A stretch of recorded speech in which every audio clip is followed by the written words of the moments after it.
up, everybody? Welcome to the Pick Six podcast, except today is a Tuesday. We're recording for Wednesday, which means it's actually a Brady Quinn football show. I'm not doing it this week because someone made like a little cut up of that. So I'm no longer playing to the patsy that is Will Brinson and his Pick Six podcast and his social media accounts on Pick Six podcast. I didn't do that. Someone did. What? By the way, great call on the Dolphins upset. I mean, and you picked against Phillip Rivers, your boy. I didn't call it an upset. I picked him against the spread, I think. Oh, either way. Oh. They didn't cover. They did not cover. Yeah. Of course not. And against your boy Phillip Rivers, like he wasn't going to cover on the road. The Chargers in September are typically pretty bad on the road. But thank you for bringing up. Hey Ryan, how you doing? By the way, doing great, Brady. It's good to talk to you. Good to see you. Good to talk to you. Thank you, sir. What a bunch of gentlemen on this podcast. Yeah. Hey, listen. If you want to ask, we're gonna do the thing. We're promoting 5-star reviews on iTunes or an Apple Podcast. We're also on YouTube. That's why we're recording this on Tuesday. You can watch it on Tuesday night. YouTube.com/CBS Sports. You'll see when you get to the page, click on videos, and then you'll see a ton of videos. We got a ton of video content, but the ones with the green on them, you can kind of see the green background. Those are us. So if you listen to the podcast and you want to see videos, you want to see the luxurious beard I got going on here, you click on videos and click on that green labels. And we do this show. Hey, what's the plan with that beard, by the way? Well, it was originally to do a Gardner Minshew mustache for Halloween. But now I'm being told that we're going to be, as a family, the bad guys from PJ Masks. Oh, gosh. Oh, so you're going to be Night Ninja, or who are you going to be? I think I'm Night Ninja. No. Yeah, I'm Night Ninja. Our dog. You can't be. I don't think you're going to be Luna Girl. I'm going on a limb on that one. Yeah. Well, actually, so Robbie got a Romeo costume that arrived today. It's actually pretty. Ooh, okay. It's got like the hair and like the full out. It's pretty cute. He put it on, was running around in it. Little goggles. AK will be Luna Girl. I'll be Night Ninja, and George is going to be a Ninja Lito, our dog. Okay. So okay, that makes sense. So, hey Ryan, what are you doing with your beard? Because you got a little salt and pepper thing going on there, buddy. You are the second person in 3 days that pointed out how old I look, Brady. Thanks to my beard. So what I'm going to do after this is trim it up. But I needed to take the focus off my bald head. So that's the plan with the beard there. And in case you guys are wondering, I don't do Halloween, so I will be the guy turning the lights off. That's the least surprising thing that we've talked about so far today is that Ryan probably locks his door, shuts his lights off, does not do Halloween. Ryan has like a plastic mixing bowl that's full of like Bit-O Honey and Werther's Originals, and he leaves it out with like the American lights cheese slices. Don't forget the American cheese slices. Granola bars. Did you see that, Brady? Did you see there's like Lights Camera Pod, which is Barstool's movie account or whatever. They tweeted out like the top candy that people prefer by each state. Like North Carolina was Werther's Originals. Who is going to a movie and eating a bag of Werther's? You're banging down some hard caramel candies. But then Wisconsin was slices of cheese. Like it's the cheese state, man. I mean, what do you expect? And North Dakota was baked beans, which I think was supposed to be those baked bean candies that I've seen but never eaten. But the picture they used was actual baked beans. I couldn't stop laughing at the idea of like somebody in North Dakota just like scooping baked beans into their mouth throughout like Toy Story 4. I mean, well, they probably just give it to them in cans, but yeah, sure. Right, just drinking baked beans. So look, if you wanna ask Brady what his favorite candy is to eat at the movies, you can do so on Apple Podcasts. Go and leave a 5-star review. You can ask him his favorite place to vacation. You can ask him what his address is. You can ask him that. My social security number as well. While we're at it, yeah, why not? But anyway, we'll do an Ask Brady segment and Brady will have the best answers of anybody. So make sure you like Brady. Your answers are always, I feel like, yeah, they're thoughtful. I had something the other day that I was going to ask you about. It's one of those things. It's like will you throw your dog's poop in the neighbor's trash can? You know what I mean? We've talked about that before. Yeah. I had something else that I thought of, and if I remember it, I will come up with it. But I meant to write it down and text you about it, and I didn't do it. So now I'm mad. Instead, probably don't need to write it down and text it. Probably just text it next time. Right? You can remove one of those steps, right? What was it? To text. And he loses the notepad. Writing it down. Now I'm Sure, texting. text Brady. We're going to do our awards, our quarter season awards today. Very excited to do that, as well as our superlatives. Did Debo actually pick 6 of them? I think he might have actually. No, there's more than 6. That's fine. We'll do superlatives. Let's dive in because we're going to try and aim for a tight 45 minutes here after Brady's derailed. Not going to happen. Not going to happen. We're going to begin with superlatives, some off the wall award type of stuff, and then we will get to the actual normal awards. First up, we mentioned my Halloween costume. We're going to talk about the backup quarterback of the quarter season. Who's the best backup quarterback? There have been a bunch of them that played. Teddy Bridgewater, Kyle Allen, but I think we might be unanimous here, Brady. One, Gardner Minshew. Yeah, look, I think you could probably make a case for Teddy, for Kyle Allen even, and some others that have stepped in, have done a nice job. But the difference to me is Gardner Minshew, you can make the case, has legitimately helped his team win the game. I mean, no doubt about with the way he's played, he's been the reason they've won. Whereas if you go back to this past Sunday night, for example, with Teddy Bridgewater and the Dallas Cowboys, it was largely a team that was led by their defense. I think the Saints have been somewhat conservative with Teddy Bridgewater at quarterback. They were like that in Seattle. They were like that this past weekend. And same thing with Mason Rudolph as well, since he's taken over for Big Ben. Gardner Minshew has brought a whole different feel to this team. I mean, maybe even it's such a different feel that Jalen Ramsey feels like he wants to show up even without the contract he wants and forget about the trade request and just play through the rest of this year. And there's no highlight better than him making it seemed like 10 guys miss in the pocket last week versus Denver and somehow ducking, dodging, weaving, and finding a way to drop an absolute dime in the end zone for a touchdown pass. This guy has people believing in the Jacksonville Jaguars than their ability to win the AFC South. So I think Gardner Minshew has so far been the best backup QB of the quarter season, and we may have to remove that first part if he continues this, and maybe just taking over in general for Nick Foles. Yeah, it's pretty crazy how good Gardner Minshew's been. I say it every week. At the Senior Bowl, he was absolutely terrible. People sort of forgot about him between January and the draft time. And then he was a 6th-round pick, I believe. And then he's just blown the doors off. No one saw this coming. Maybe Mike Leach did when he wasn't calling his kids dumb and fat. But that said, I want to ask you this, Brady. And we've seen this. You mentioned Mason Rudolph. We mentioned Kyle Allen. Even Daniel Jones a little bit.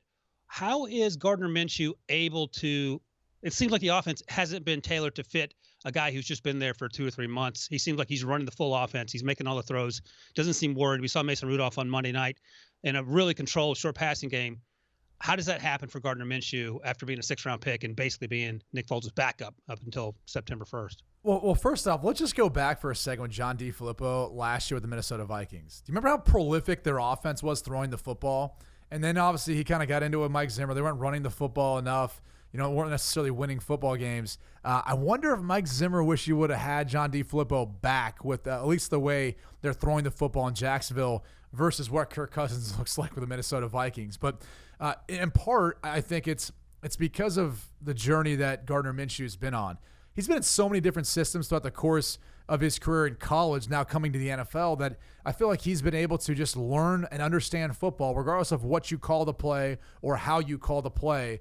He's going to go in there and be able to execute it. And he's just going to go out there and play and be able to execute and play at a high level. So I think that's one of the things that stood out to me. Look, he's more mobile and he's better moving the pocket than what we've seen from Nick Foles or even Blake Bortles in the past.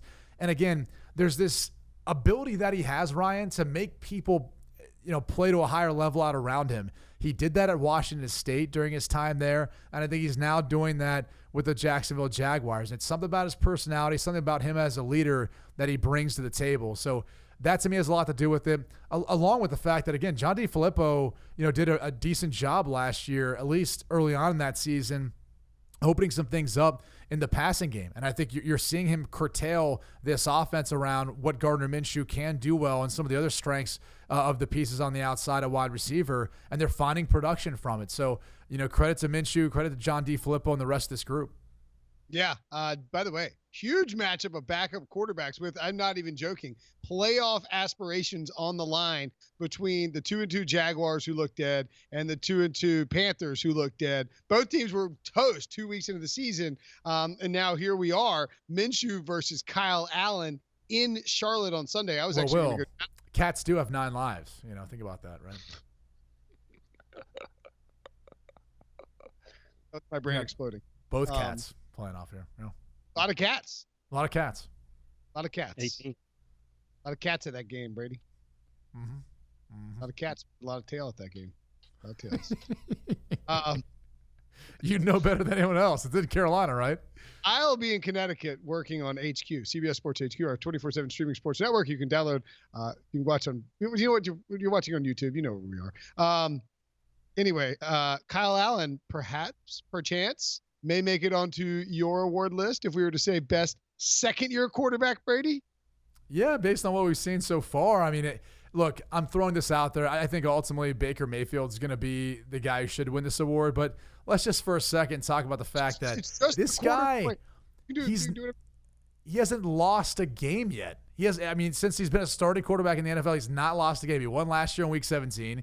He's won so far his 2 opportunities in the NFL thus far. He's undefeated as a starting quarterback, and he's playing really, really well. So maybe we can make a case for Kyle Allen and just ride the wave that Carolina has going on right now. And maybe we should give him a little bit more appreciation for a guy that was a part of last year's draft class, but as a college free agent. I was going to send you. I was just looking. My wife just started texting me pictures of my son dressed as Romeo. I was going to send them to you. But I was like, Cornell? Yeah, Romeo Cornell. That's his. Actually, I might go as Romeo Cornell. By the way, the Gardner Minshew thing for the Halloween stuff. AK is like, listen, here's the deal. You can't walk around in a mustache and jorts through the neighborhood because it's just not like. It's like we're going to be. It's not going to look good. Yeah, it's not going to look good. Yeah. People are going to call the cops. Yeah, they might call the cops. Lamar Jackson looked good. And that's my pick as well as Ryan's pick for the best second-year quarterback. Ryan, are you concerned at all that Lamar has sort of slowed down a bit? Let's compare him to Kyle Allen statistically and see how that holds up. Yeah, exactly. Doesn't Kyle Allen have more TD passes than that, by the way? No, I don't think he threw one last week. Oh, he didn't? All right. He didn't throw He threw 4 against Arizona on the road. Yep. And then against Houston, because the final was 16-10, and I think they just had 2 touchdowns or 1 touchdown. It was just Christian McCaffrey rushing. Okay. Your MVP guy. Yeah, no, I'm fine with Lamar Jackson, what he's done. The concern in the offseason was this new, quote-unquote, Greg Roman offense, which Lamar Jackson said he didn't know anything about during minicamp. Clearly, he knew plenty about it. And he did basically just ran last year. We knew that, and it worked up until they ran into the Chargers and lost that playoff game. This year's been completely different. Yes, they lost at home to the Browns on Sunday, and they got beat pretty soundly. But I love what Lamar Jackson brings to the Ravens. And sort of, hidden in all this is that the Ravens defense is terrible. No one's really talking about that. Their pass rush is terrible. They've had guys banged up on the back end. Jimmy Smith didn't play. And I feel like Lamar Jackson, with those tight ends when they're healthy, with Hollywood Brown when he's healthy, that's a potent offense. And I think we're going to see them go off again when they play Pittsburgh this week after Pittsburgh finally won a football game. And shout out to Brady. Miles Boykin caught his first touchdown pass of the year. Go Irish. How are the Irish doing this year? They're doing pretty well. I mean, they lost to Georgia, but, they bounced back last week. So They covered. They covered. They covered as well, which is all important to our listeners. So they should end up 11-1. They should. We'll have to wait and see if that actually happens. If that happens, will they get in the college football playoffs? No. I think they have to go undefeated in order to get in. They just don't have that 13th game indicator. So, unfortunately, I do think they're going to be on their outside looking in. But, they'll be in a good New Year's Six game. That'd be fun. Yeah, maybe you play NC State in the Orange Bowl or something. I was just going to say, I'm part of the Orange Bowl committee, so I can actually be down there for it. It'd be a lot of fun. You're part of the Orange Bowl committee? Yeah. How cool is that? That's pretty good. That's like kind of a, it's good on the resume, right? Sure. A lot of oranges. A lot. Somebody, I did something like charitable related. I was on some board. I'm on a board at our at my son's preschool, and one of my wife's friends is like, I'm on the. That's good. It's not the Orange Bowl. Sorry, Brady. Well, no, I just if you're on the board of anything, I would think preschool, kindergarten. That would make a lot of sense for a board you'd be on. But yeah. Well, that was the thing is that one of my wife's friends, she was like, that could be really good for your resume. I was like, oh yeah. Sports media companies really care about preschool boards. They'll be thrilled about it. She's like, oh yeah, I didn't really think about that. Well, what Boyle's not telling you, Ryan, is it's actually a college preparatory preschool. I'm not sure if you know that. So it actually will be good on his resume moving forward. That's right. It's our church too, so at least I feel good about my life. Worst rookie head coach. Ouch. Devo bringing the painful superlatives. Is it possible, Brady, that you actually came to the conclusion you might have seen the worst rookie head coach of the year on Monday night? Yeah, when I set this in, I was going to say Brian Flores and the Miami Dolphins. Then I thought for a second, he's working with a lesser talented roster as it is, right? And after watching Monday Night Football and just an awful performance by the Bengals, and look, I don't want to put it all on Andy Dalton or their offensive line or their defense. You started to watch the game, and when I watched it back, I said, you know what? They're not making any adjustments. Like, let's just talk about the defense, for example. Why don't they not play zone the entire time versus a backup quarterback? It's not like Antonio Brown's there anymore, or Le'Veon Bell for that matter. Juju Smith-Schuster's a good player. You can match up Drake Kirkpatrick with them. And then the rest of the guys, no one's really proven themselves. So why not play some press man-to-man coverage, mix some things up? Or how about this? Why not have an answer for the Wildcat? How many times are you going to watch Jalen Samuels back there in shotgun receiving a direct snap and not have an answer for it? Or a jet sweep, whether it's a pass, run, what have you, not have an answer for that either. I mean, it just seemed like the team was ill-prepared. They didn't make adjustments, at least defensively speaking, and it was tough to watch. And then offensive, they run like 10, 11, 12 screens in the game to Joe Mixon.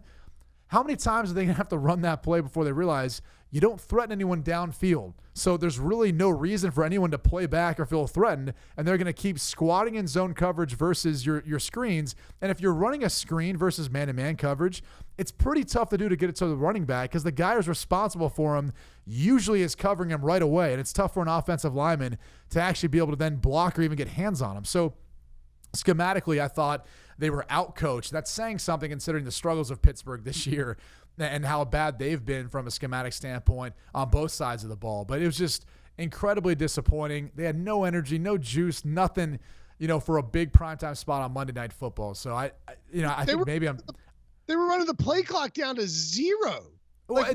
Andy Dalton's had a play, delay of game how many times, and just the whole thing was a terrible operation when you had extra time to prepare. So they weren't, Zach Taylor wasn't the worst hire at this point, but so far, I think that's been the toughest transition. And they've got a long road ahead because A.J. Green ain't coming back for a while. He's not going to save them, and his offensive line isn't going to improve anymore either. By the way, if you're A.J. Green, why would you come back? Like, I'm going to be sitting down, holding my ankle, and hold my leg, wrapping it in a cast, acting like I'm dying. And then as soon as Bill Belichick trades for me, like, oh, man, I feel good. And I'm be popping up and walking to New England. They don't play. What about you, Ryan? Who you got as the worst rookie head coach? Deliver a shot straight to Brady's heart. Go ahead. Tell him the truth. Before I break Brady's heart, I'm going to give him a little hot take here. And we talked about this on the podcast after that Steelers-Bengals game. That game was terrible for Cincinnati. There's no two ways about it. But coming into that game, I thought that the chemistry between Zach Taylor and Andy Dalton was actually better than Matt LaFleur and Aaron Rodgers, what we've seen over the first 3 weeks. That clearly went out the window. I don't know if things are unable to be fixed in Cincinnati, but I feel like they were on the right track until, Andy Dalton got sacked 9 times and looked like he wanted to quit halfway through the third quarter. All right, that said, out of the way, here's the worst rookie coach so far through the quarter poll. It's Brady's guy, Cliff Kingsbury. The Cardinals, look, they hired Cliff Kingsbury to spice things up. The air raid offense, his love of Kyler Murray forced them to draft Kyler Murray first overall. And if you just went back in time and looked at this offense from a year ago and then looked at this offense now, you'd be hard-pressed at the end of the day to figure out how it's gotten a lot better. I think Kyler Murray is – I mean, statistically speaking, it has. I mean, you can't disagree with that. Statistically speaking, maybe not scoring, but they put up more passing yards and there's been more production, at least in that realm.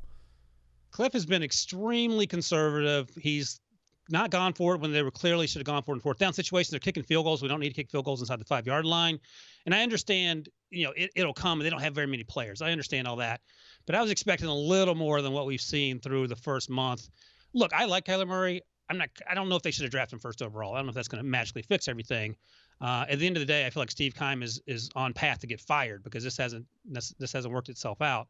But at what point, Brady, can we expect this offense to right itself and look like something close to what Cliff Kingsbury was hoping to see? Well, I don't know that it's going to this year, to be quite honest with you. I mean, the reason why I don't think Cliff Kingsbury fits in this category is A, he doesn't have as bad of a record. Granted, they're winless, but they're also not 0-4.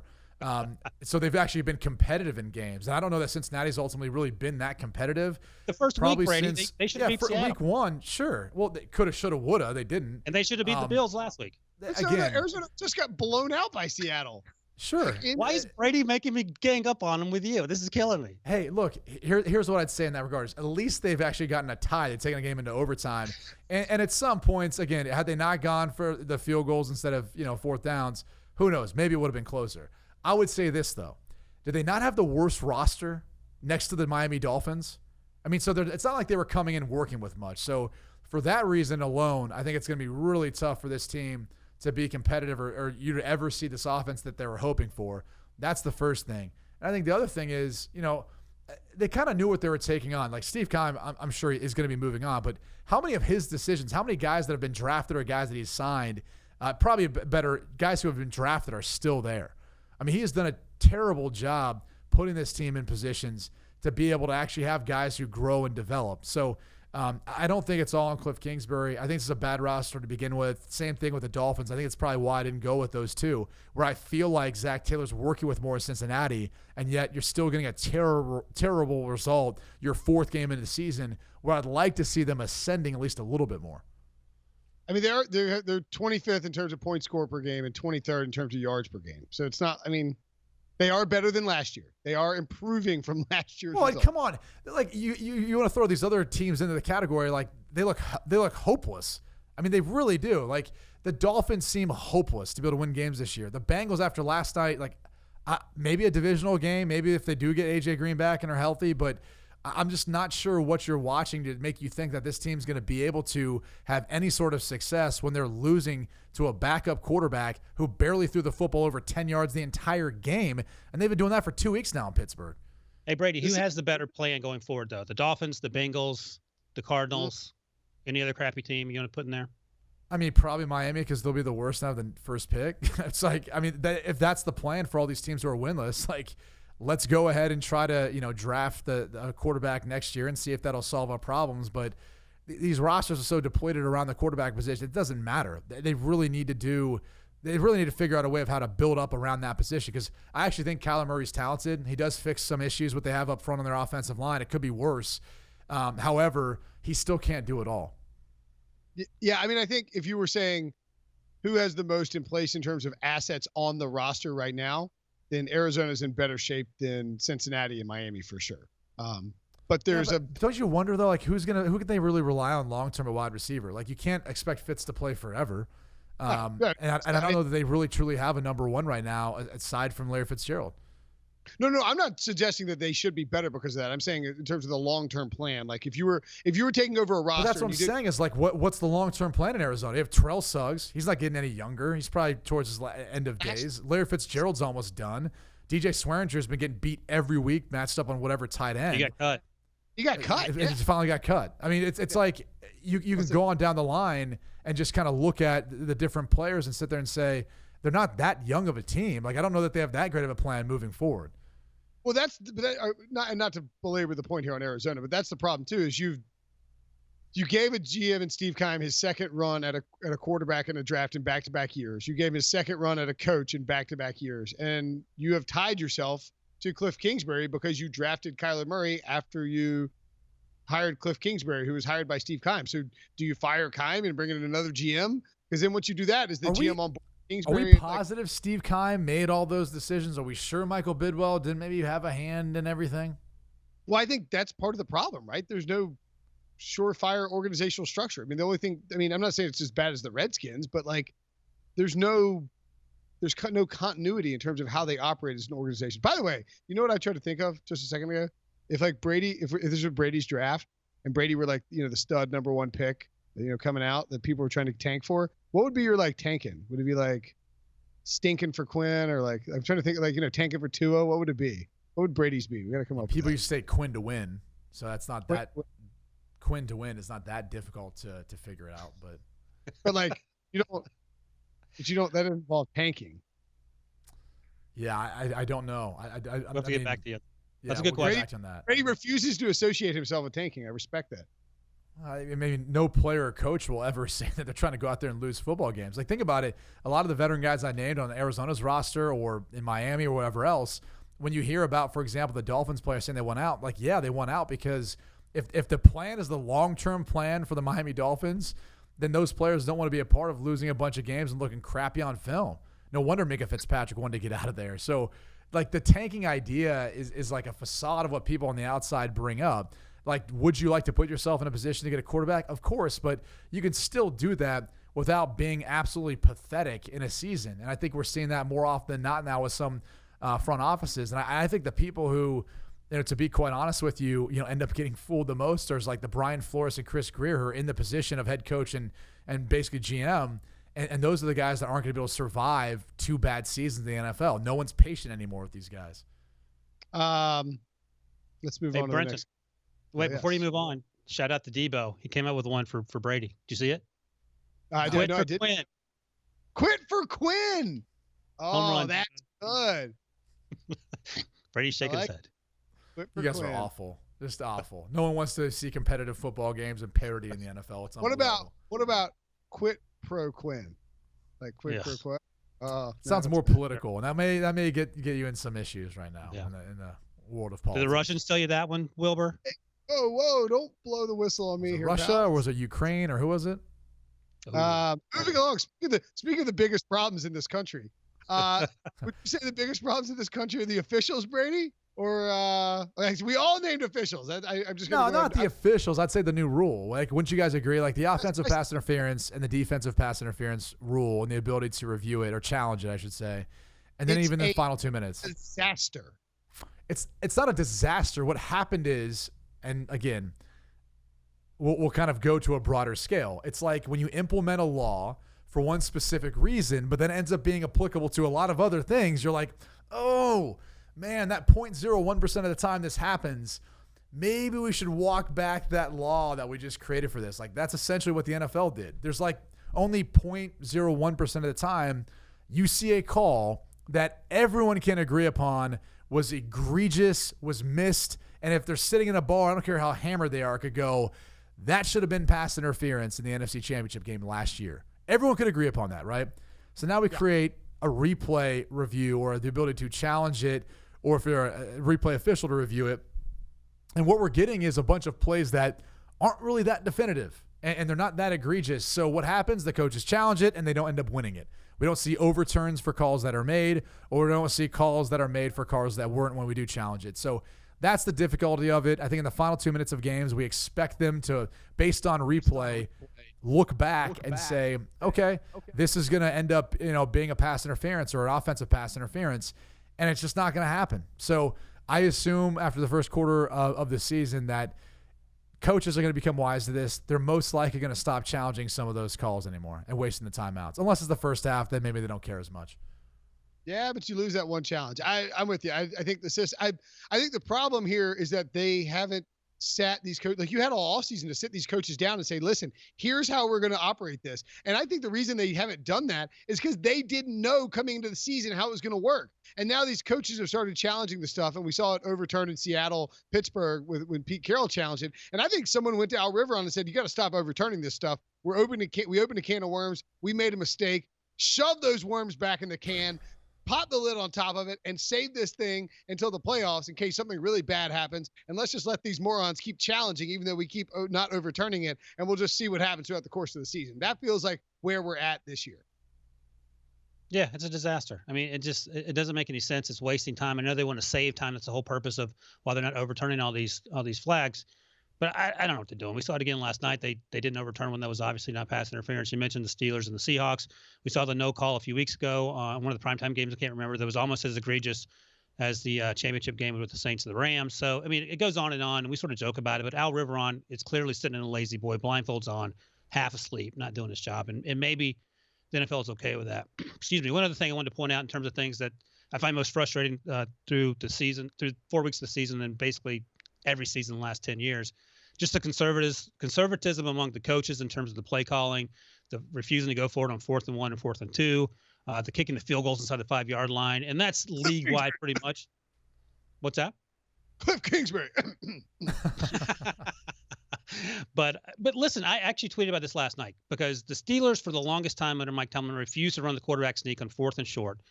Drew Brees does it. Tom Brady does it. They've never gotten hurt running the QB sneak. And for some reason that makes zero sense to me, they have the quarterback turn around, hand the ball off with 11 guys standing in the box. And more times than not, they get a half yard and don't get the first down. It's simple things like that where you only have 65, 70 plays a game that you're hurting yourself. You're not giving yourself the full opportunity to score touchdowns and kick field goals. So I'll put that a distant second to the officiating being truly terrible. All right, we're going to run through 2 more categories very quickly. Most entertaining team not named the Chiefs, Brady. Well, to me, it's the Patriots. I mean, for starters, they're phenomenal this year, right? I mean, the number 1 defense in the NFL. You're kind of wondering what this team's going to be like without Rob Gronkowski. Tom Brady and the Patriots come out still dominating like the defending Super Bowl champs we'd expect. They signed Antonio Brown. Like, can we give them a little bit of credit for watching what a disaster that was in Oakland and saying, like, yeah, we're above it. Like, we can figure this out. We can bring him in here and we'll change him. And that clearly didn't work out. And obviously, Bill Belichick is, he's still one of the best as far as just the way he dismisses pretty much everything and answers various questions from the media week by week after games or during those moments where he's available to the media. So I still think it's the New England Patriots. They just, continually dominate both on the field as well as off the field. I'll take the Browns. Oh, sorry. Go ahead, Ryan. Okay, I was going to say, why do you keep double stepping me here? Yeah, Will, shut your pie hole for a second, okay? I'll go double stuff Oreo since we're doing this. Yeah, you do that. I'll go quickly. I'm going with the San Francisco 49ers and Kyle Shanahan. We were talking in the summer that John Lynch and Kyle Shanahan may be in trouble in terms of their job security. Through no fault of Kyle Shanahan's, if we're being honest. Jimmy GQ got hurt last year early in the season. He's back. He looked a little rough in the preseason, so again, there were some concerns. And not only has that offense turned things around and looks really good when it's running full steam on all cylinders with Shanahan and Jimmy G, that defense is lights out. This team is ranked 3rd according to Football Outsiders Advanced Metrics. Number 3, I don't remember the last time that's happened, but that is a huge development out in the Bay Area, and it's actually fun to watch. And I want to see how good this team can actually really be, or whether this is going to be a short-term thing and they're going to be sort of fluctuate up and down and take a few years to sort of hit their stride, so to speak. Like I said, I'll take the Browns. I mean, what else do we need? We got Freddie Kitchens, being sort of crazy, getting ripped by the media. Baker Mayfield is beefing with somebody every single week, whether it's not OBJ, whether it's Rex Ryan, Antonio Brown on social media. I believe Odell Beckham and Marlon Humphrey choked each other out in the game.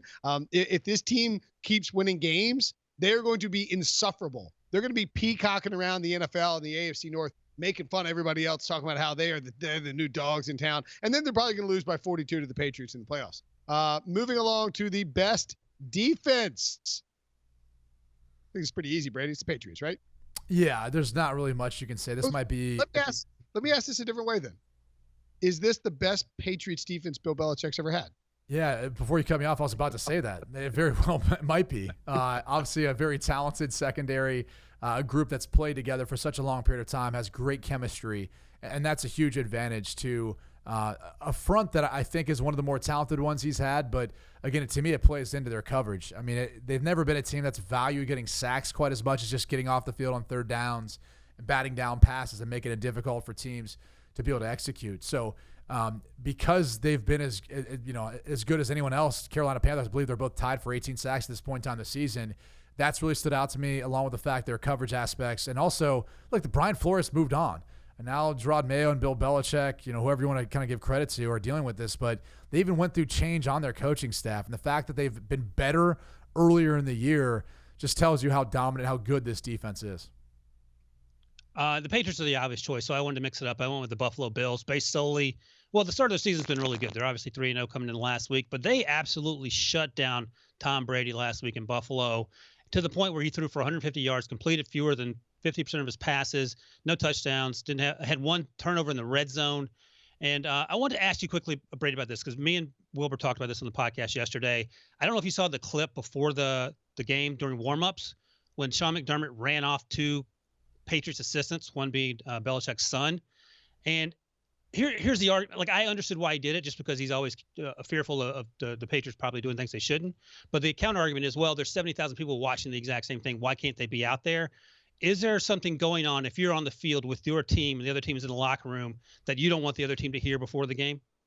I mean, I don't know. It depends on what they hear, when they hear it, you know. And I've always said this. I mean, I could sit there and give you a play or tell the defense what play we're running, and if it's not the same offense that they're going up against their defense, most of the time those guys aren't going to know. I think we tend to give opponents too much credit. I mean, even in the Spygate and all that, back in the day when people were like, well, they're stealing signals and so they know what they're playing. Okay, well, you still have to go out and execute.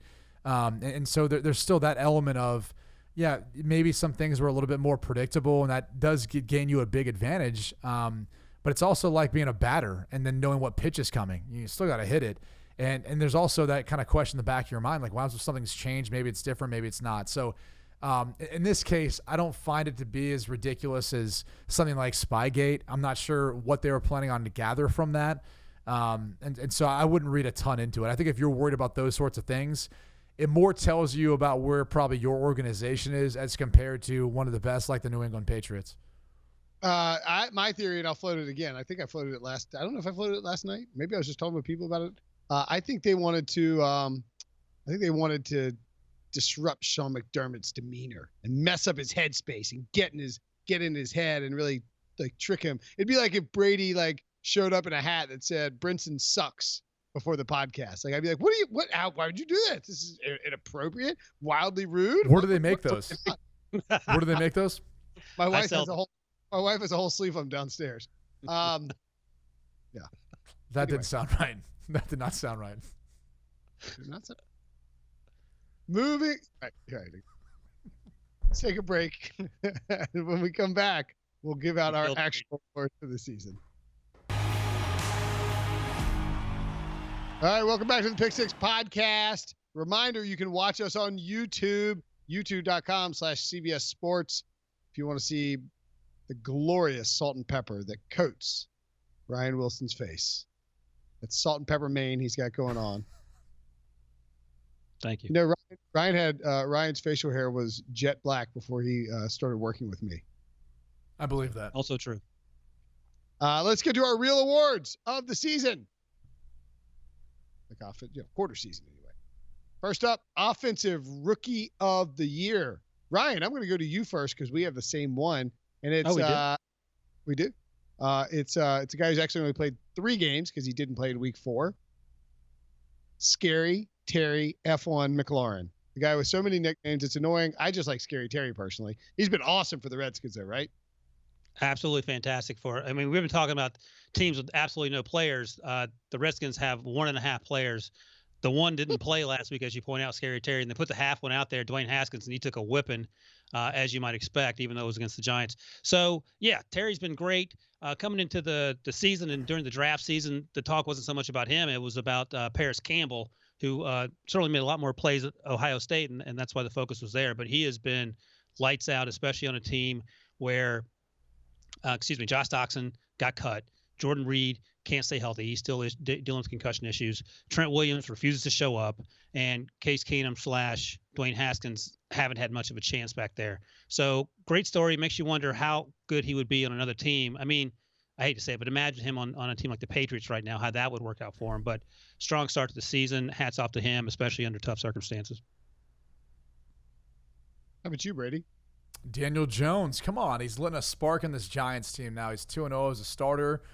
He's brought back a little bit more of a rushing attack, at least from the quarterback position.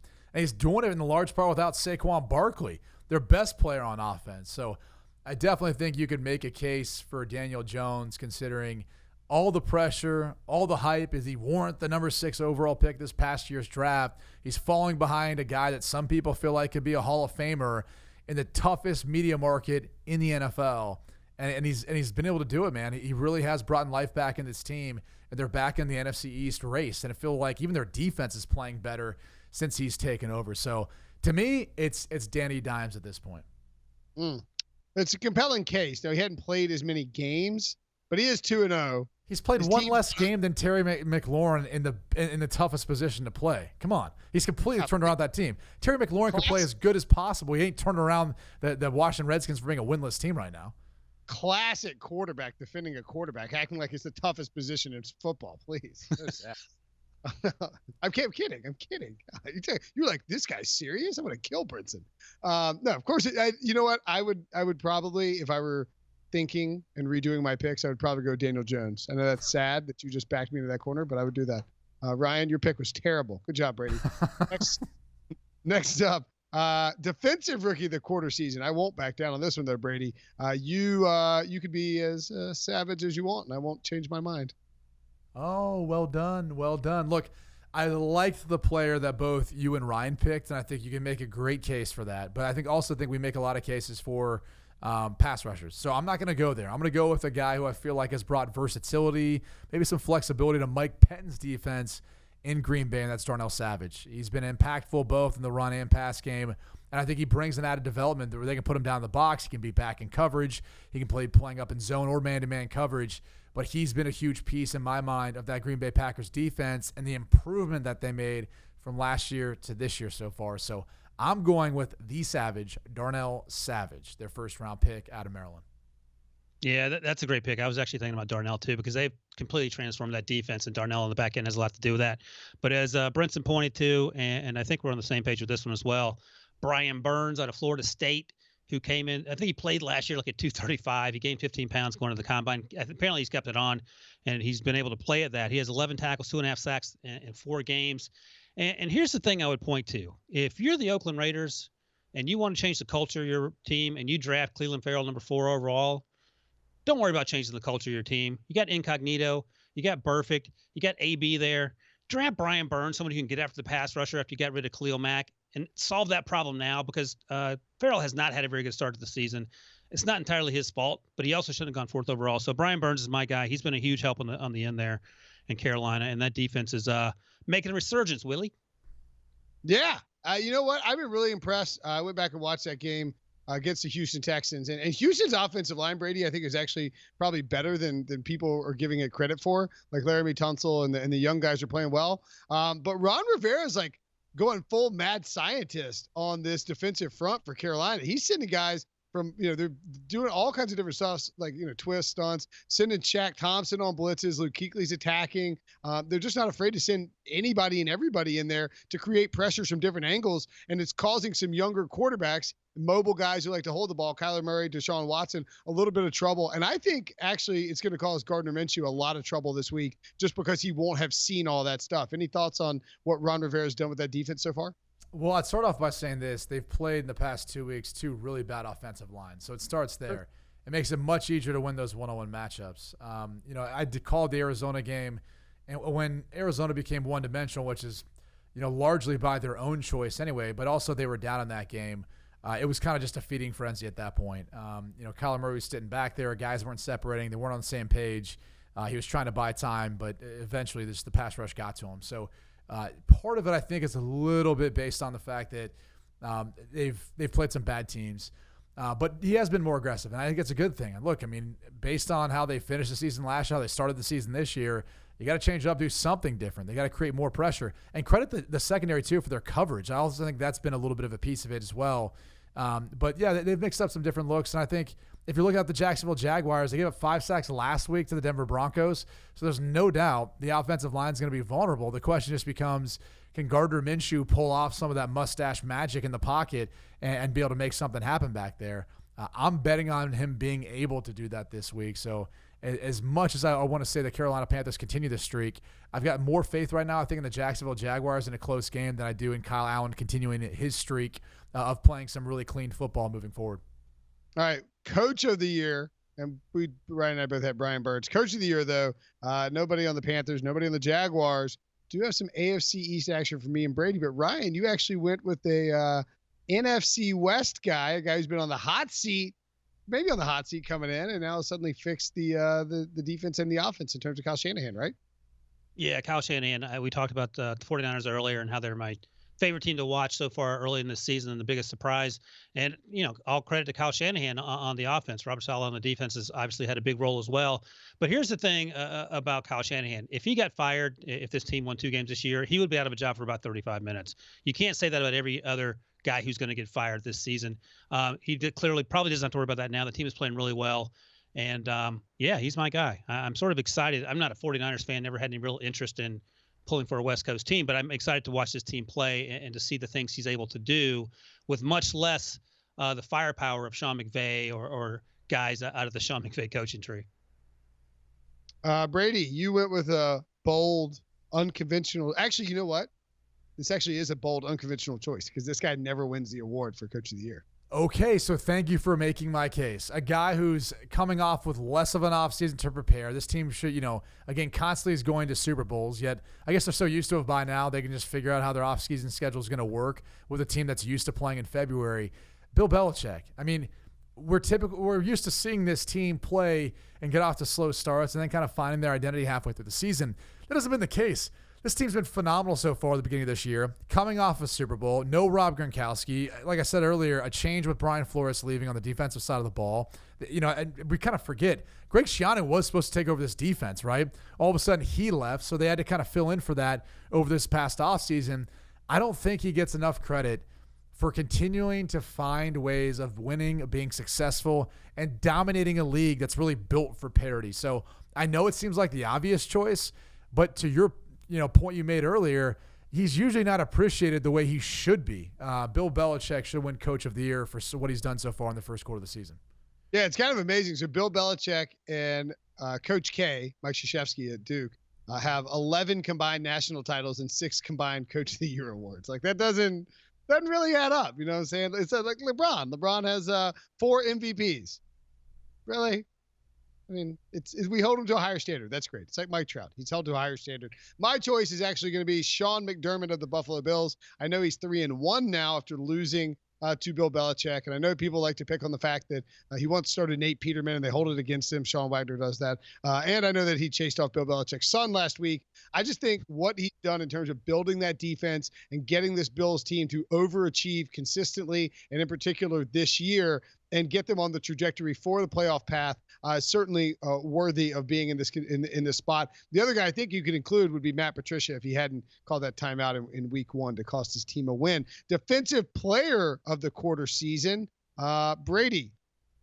This one's easy. Yeah, SHAQ Barrett. Come on, 9 sacks. We've never seen that before in the first 4 games of a season. So, where'd this guy come from? Has he been in the league before? Yeah, actually, he was in Denver. He was in Denver when John Elway decided not to, obviously want to pay him or extend him or keep him on the team. But John Elway has done a good job drafting quarterbacks, so he's got that on his resume. Right. And he's, figured it out too with the guys he's brought in to coach the team. And okay. Anyway, SHAQ Barrett, 9 sacks. It's just incredible this season, the start that he's got off to. Remember, this is a team in the offseason when JPP, obviously with his health concerns right now, we didn't know what to expect or who was going to get pressure or how they're going to get pressure. SHAQ Barrett stepped up in a major way. Credit him, credit Todd Bowles, putting him in positions, mixing up some looks too defensively to allow him to get some free runs. So just a phenomenal year so far for SHAQ Barrett, getting after opposing quarterbacks. And look, again, a guy who hasn't really been in this position to be featured like this. So I can't wait to see if he can potentially challenge Michael Strahan's record because he's obviously on a pace to surpass that, but I think we all know eventually he's going to slow down. No, that's right. 9 sacks this season. The 3 previous years in Denver, he had 8.5 sacks totaled. He's got 2 passes defended this year. He has an interception. He has 3 forced fumbles. I mean, it's not even close. Myles Garrett is number 2 there on the sack list. But I think if you're making a case for anyone other than Shaquille Barrett, you're not really paying attention. So huge get. And I think a nod of the cap to the defensive coordinator there. What's his name? Todd Bowles. Todd Bowles, who sort of like Steve Wilkes has reinvented himself on the defensive side of the ball where they feel much more comfortable, it feels like, than being head coaches. And I think there's something to be said for that. So way to go, Todd. Way to go, SHAQ. I like that you had forgotten Todd Bowles already. Good work by you. The Barrett's 9 sacks tie Mark Gastineau, Kabir Jamila, and I really botched that, and Kevin Green from 1984, 2001, and 1998, respectively, for the most sacks of their team's first 4 games of a season since 1982 when the sack became an official statistic. I'll go with Khalil Mack, though, without Khalil Mack, where are the Bears? Where are they? I mean, they've got a bunch of good players on that defense, but the Bears, with that crap offense, busted Mitchell Trubisky, Chase Daniel, the offensive line's playing fine. They might be. Okay. Hey, Will, are they in a better spot with Chase Daniel than your boy Mitchell Trubisky? Yes. You're reading my mind, Brady. I've been saying this for weeks. People were laughing at me. I mean, no, I felt like I knew more what to expect from the Bears offense than when Trubisky got in there. Like the touchdown pass to Cohen, I'm thinking, okay, it's cover 4. The backside safety pushes number 3. So you know you got your running back one-on-one. I know that. Chase Daniel knows that. Would Trubisky have known that, and would he have thrown a touchdown pass? I don't know. So I feel like you know more to what to expect. Just thinking. That's literally what Ryan was just thinking. Cover 4, running back wide alone. Thank you, Brady. I do think there is a case to be made that Chase Daniel gives them a higher floor, even if the ceiling's not as high. And you don't need your offensive ceiling to be that high when your defense is that good. Well, to your point, not when you have a guy like Khalil Mack. Exactly. Myles Garrett would be if I were picking for the season, like who I think is going to win at the end of the year, Myles Garrett would still be my answer. That was my preseason pick. We're skipping offensive player of the year. We're going straight to the MVP. Quarter season MVP. I'll let you have the first obvious word, Brady, before I counter it with a bold statement.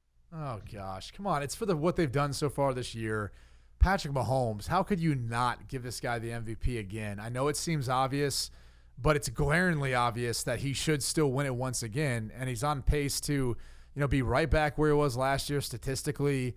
Everyone's got an offseason to prepare for him. Now there's a book on him. Everyone's seen Andy Reid and this Patrick Mahomes offense. They still can't stop it, and he's done a lot of this without Tyreek Hill. So, to me, Patrick Mahomes once again deserves to be atop of the MVP conversation. He's just been unstoppable. I don't really know that we've seen someone come in and do what he's done between last year and the first 4 games this year at the quarterback position. Hasn't thrown an interception yet. Is averaging 377 passing yards per game, averaging 11.0 adjusted yards gained per passing attempt. 9.6 was his number for that last year, and it led the entire NFL, averaging 9.7 yards per attempt. 10 touchdowns leads the NFL. 15-10 passing yards leads the NFL. Has improved his completion percentage. Even if you want to do adjusted net yards per pass attempt, 10.64, just substantially higher than anyone else. He led it last year in the NFL with 8.89. He is incredible, and I'm not going to pick him for the MVP at the quarter season. You know why? Because my guy, my man, Christian McCaffrey, a running back for the Carolina Panthers, leads the NFL in scrimmage yards. He's on pace to break Chris Johnson's scrimmage yards record. He is the reason, in my opinion, that Carolina has been able to fight back to 2-2. He already has tied LaDainian Tomlinson for most career catches by a running back, 10 catches or more in a single game, to 6. He is an unbelievable runner between the tackles already. He's improved in that area. He's a great pass catcher. He's averaging 4.8 yards per attempt, 4 rushing touchdowns, catching everything in sight. Fantasy monster, too. Getting overworked a little bit. I don't know if he can stay healthy. I don't know if he can do this in the whole season. And I don't think he'll actually win this award, but I'm going to give it to him at the quarter poll because he's helped keep the Panthers alive rather than them falling to 0-4. I understand why you're all up in C-Mac's business. That's right, C-Mac.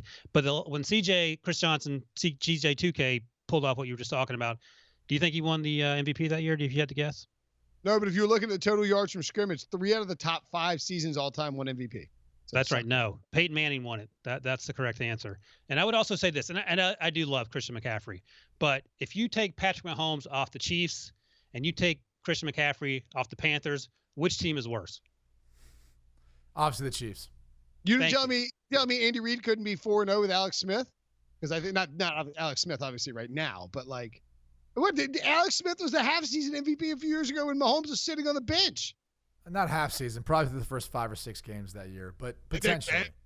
So if they were could he be 4-0 with Josh? Come on, Will. There's not even an argument to be made. The stuff Patrick Mahomes is doing is so far past anything like we've seen before. Like, I know this got a lot of run virally when he turned back and looked at the official this past week when he scrambled from the pocket just to see if he threw a flag. But like, what quarterback has the presence of mind to do that, for starters? And then he just decides, all right, he didn't throw a flag. I'm going to continue to run downfield and pick up a first down. Like, that is one of those things. Like, Patrick Mahomes has figured out the game of football and playing quarterback so well that he should move on to like bigger concerns, like energy crisis, for around the globe. Like, how can we conserve more energy? Because he's actually able to figure out how to do that during a game on the road versus Detroit this past week. Like, maybe those are some of the bigger issues he should be focusing on. All right. Look, he's probably gonna win it. He's minus 110 now at the Westgate to win it. So that is or who else could creep in? Who else could challenge him? Because look, this is how it works. It doesn't matter. Like, well, okay, you have to be on a winning team. So that's one of the knocks that's against Christian McCaffrey. If they don't win football games, as impressive as it is, he's not going to be a part of it. So, Mahomes, Brady, what other teams do you feel confident in, like winning football games, being up there for this award besides those two? I mean, do you really expect Jimmy Garoppolo and the 49ers to remain undefeated or remain the best team or one of the best teams in the NFC? I don't. I think, look, they're coming off a bye. We'll see how they handle the next stretch of games. I think they're going to kind of come back down to earth, and they're going to be closer to a middle-of-the-pack team than one of the best in the NFC. So, maybe Jared Goff, if they can get some things back on track. Russell Wilson, the Seahawks are 3-1 now. So, those are some teams, some guys you can throw into consideration. But I just have a hard time believing it's going to be anyone else. Philip Rivers, I like Dak. Sweet, yeah. Dak's a good choice. Lamar Jackson's 12-1. Dak's 20-1. CMC, by the way, is down to 20-1. Dalvin Cook's down to 30-1. Nick Chubb down to 40-1. I don't think a running back's going to win it. They're going to have an incredibly transcendent season to topple McCaffrey. I mean, to topple Mahomes. I will throw out Philip Rivers. Just like if Philip Rivers swept the Chiefs. The least shocking thing that we've heard. Well, the second least shocking thing we've heard you say so far on this podcast. But the most shocking was right before the break. Yeah, it's probably before the break. All right, let's get out of here. Tight 45 minutes. Was it? It didn't suck, Will. It didn't suck. Didn't suck. This podcast didn't suck, Brady. Deshaun Watson 25-1 would be pretty good. This podcast was under an hour. That's all you need to know. Thanks for listening. Subscribe.